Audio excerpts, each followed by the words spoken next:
আমি আপনাদেরকে পদার্থবিজ্ঞান আমাদের কিভাবে পড়ানো হবে আমি সেটি একটু উল্লেখ করতে চাই।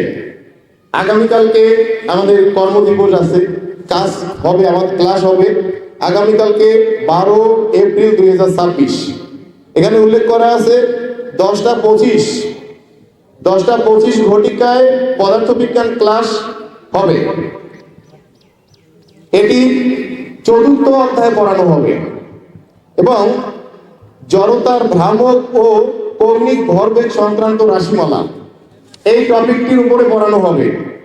এই ক্লাসটিতে অংশগ্রহণ করবে, এই শ্রেণী পাঠদান কার্যক্রমে অংশগ্রহণ করবে একাদশ শ্রেণীর বিজ্ঞান বিভাগের শিক্ষার্থীরা এবং জনাব গোলজার আলম খান স্যার। আমি সকল শিক্ষকের সাথে ব্যক্তিগতভাবে কথা বলেছি। সকল শিক্ষার্থী যারা ক্লাসে অংশগ্রহণ করেছে তাদের সাথে কথা বলেছি। যদি এই শ্রেণী পাঠদান কার্যক্রমে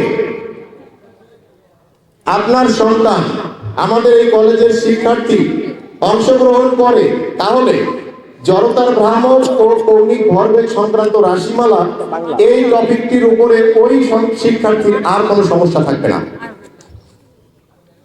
আমার শিক্ষার্থী এবং আমার শিক্ষক দুইজনই কনফিডেন্টলি সেটা উল্লেখ করেছে এবং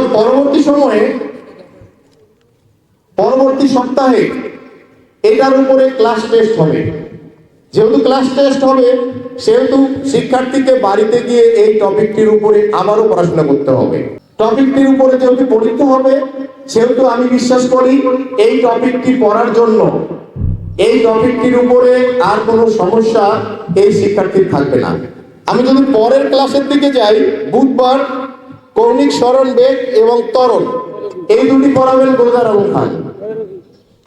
আমি গোলজার আলম খানের সাথে কথা বলেছি, উনি আমাকে আশ্বস্ত করেছে স্যার যতজন শিক্ষার্থী ক্লাসে উপস্থিত থাকবে এই অধ্যায় নিয়ে, এই টপিক নিয়ে, এই শিক্ষার্থী নিয়ে আপনাকে আর চিন্তা করতে হবে না। আমি সম্মানিত অভিভাবকগণকে আশ্বস্ত করতে চাই আপনার শিক্ষার্থী, আপনার সন্তান যদি এই শ্রেণী পাঠদান কার্যক্রমে অংশগ্রহণ করে তাহলে এই অধ্যায় নিয়ে তার আর কোনো জটিলতা থাকবে না। আমি আশা করছি পদার্থবিজ্ঞানের যে বিশ্লেষণ আমি করলাম অন্য সমস্ত বিষয় একইভাবে আমাদের এখানে পাঠদান করা হয় এটা আপনারা বুঝতে পেরেছেন। আর আপনার সন্তান শ্রেণী পাঠদান কার্যক্রমে অংশগ্রহণ অত্যন্ত জরুরি এই বিষয়টিও আপনারা বুঝতে পেরেছেন।